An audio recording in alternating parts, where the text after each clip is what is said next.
পয়লা বৈশাখকে সামনে রেখে ঢাকা বিশ্ববিদ্যালয়ের চারুকলা অনুষদে মঙ্গল শোভাযাত্রার প্রস্তুতি চলছে। সেখানে আছেন সহকর্মী সুমন মাহমুদ, আমরা যুক্ত হচ্ছি তার সাথে। সুমন, মঙ্গল শোভাযাত্রার কি প্রস্তুতি দেখছেন এবং এ নিয়ে চারুকলা অনুষদ কর্তৃপক্ষ কি জানিয়েছে?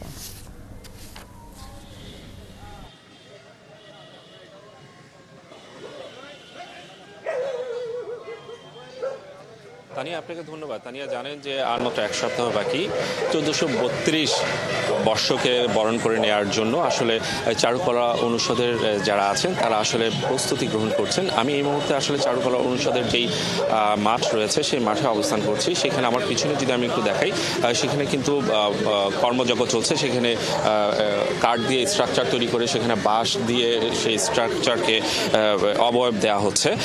ঠিক বাম পাশেও বেশ অনেকগুলো স্ট্রাকচার রয়েছে। আসলে চারুকলা অনুষদের যে শিক্ষক আছেন এবং প্রাক্তন শিক্ষার্থীরা রয়েছেন তাদের সমন্বয়ে আসলে এই স্ট্রাকচারগুলো তৈরি করা হচ্ছে, এই প্রতিকৃতিগুলো তৈরি করা হচ্ছে। আমরা যদি এখন একটু কথা বলি, আসলে যারা এই তত্ত্বাবধানে রয়েছেন তারা আসলে কিভাবে কাজগুলো করছেন বা কাজের অগ্রগতি কতদূর হয়েছে সেই বিষয়ে আমরা একটু জানতে চাই।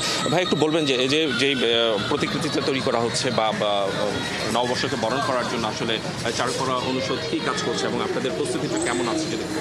প্রতিকৃতি আসলে কি এখানে আমি একজন প্রাক্তন শিক্ষার্থী এবং চারুকলা স্টুডেন্ট ছিলাম। আর এখানে আমরা প্রাণের টানে আসছি, এক দায়বদ্ধতার জায়গা থেকে, দায়িত্ববোধের জায়গা থেকে।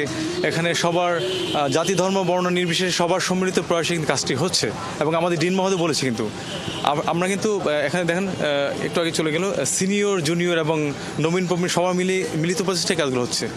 এখন কাজের বিষয়ভিত্তিক যদি আমি কাজগুলো বলি, আমাদের এবার এই বর্ষবরণের যে আয়োজন, এবার একটা বর্ণাঢ্য আয়োজন হচ্ছে। এখানে বিভিন্ন জাতি ধর্ম বর্ণ লোকেরা কিন্তু আমাদের সাথে একাত্মতাভাবে রিলেতে থাকবে। আমাদের এবার রিলেটা হবে অন্য বছরের চেয়ে ভিন্ন মাত্রায়। রেভলিউশনের পরে কিছু সাবজেক্ট যোগ হয়েছে, যেমন ফেসিস দৈত্যাকৃতি একটা প্রতিকৃতি, তারপর আমাদের ট্রেডিশনাল যে আপনার পালকি, হ্যাঁ, আমাদের লোকশিল্পের যে একটা ফর্ম, বাঘের ফর্ম থাকছে, শান্তির পায়রার প্রতীক থাকছে, এবং আমাদের যে রেভলিউশনের যে আমাদের ছাত্রের যে আন্দোলনে যে শহীদ হয়েছে আমাদের মুগ্ধ, যে পানি লাগবে পানির যে উক্তি ছিল সেটাকে স্মরণ করার জন্য আমার একটা পানির বোতল হচ্ছে। এরকম দ্বিমাত্রিক এবং ত্রিমাত্রিক কাজ আপনি দেখছেন, স্ট্রাকচারের কাজ চলছে সব দিকেই। প্রতিকৃতি, বাঘের কাজ, পাখি, পালকি, মাছ, একটা স্ট্রাকচারের কাজ প্রায় শেষ। এখন আমরা তার পরবর্তী যে আয়োজনে চলে যাচ্ছি, কাগজ, তারপর কালার, হ্যাঁ, এরপরে ভিতরে চলছে কিন্তু আমাদের দ্বিমাত্রিক কাজ, ওই আপনার মুখোশের যে যে রং এবং কাজ, শিল্পের কাজ করছে। তো সব মিলিয়ে কাজ আমরা 12 তারিখে শেষ হয়েছে, 12 এপ্রিল নাগাদ শেষ হয়েছে। আমরা শুনতে পাচ্ছিলাম আসলে যারা এখানে সমন্বয়কের কাজ করছেন, যারা স্ট্রাকচারগুলো আসলে দেখাশোনা করছেন, তারা বলছেন যে 12 তারিখের মধ্যে, অর্থাৎ 14 তারিখের আগেই ওনারা এখানকার কাজগুলো শেষ করবেন। আমরা যদি এই পাশে এখন দেখি, এখানে একটি বাঘের প্রতিকৃতি তৈরি করা হচ্ছে। এর কাজও আমরা দেখতে পাচ্ছি যে অনেকখানি এগিয়েছে।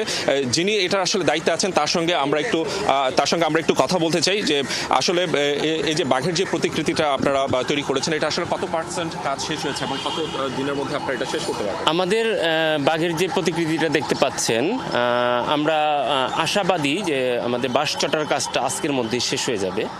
আর বাঁশ চটার কাজ শেষ হয়ে গেলে আপনারা জানেন যথারীতি আমরা কাগজ পেস্টিংয়ে চলে যাব।